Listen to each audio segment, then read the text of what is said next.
A história começa num dia interessante. O sol bonito de se ver andar nas ruas.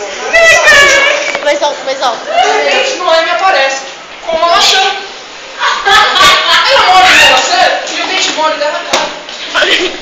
Aí ela se lembra. E em filmes, quando o meu dente ficava tirando os dentes.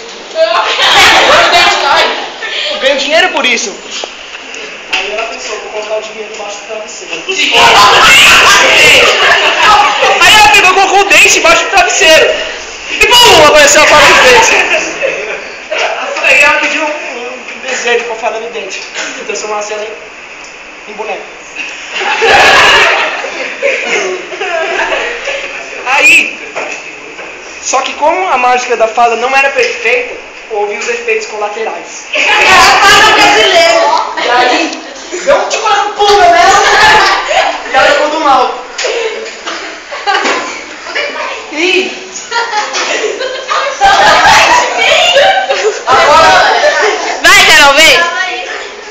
como ela tinha dado mal, Peraí, a Noemi ficou do mal, é isso? A Noemi deu efeito colateral, né? Efeito colateral. ela tinha um cara que fazia bullying com ela, que era o Rodolfo. Aí falou, mano, eu vou matar esse Rodolfo, velho. Rodolfo!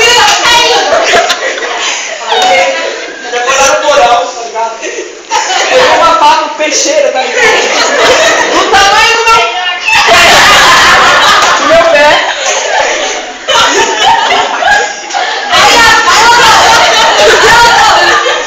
Chegou lá e falou assim, Rodolfo, seu filho da mãe, agora eu vou raspar seu dedo.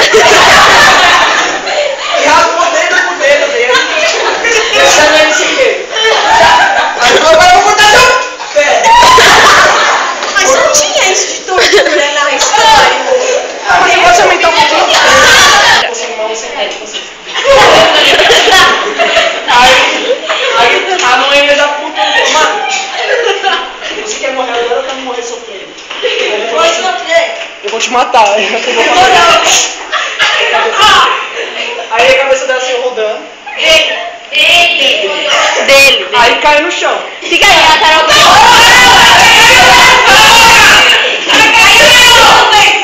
Ele tá adivinhando. Que a parede aparece de novo. E transforma o Rodolfo, os restos do Rodolfo em outro boneco. Mas você tem que dar uma solução pra história, não é vai ficar assim? Calma.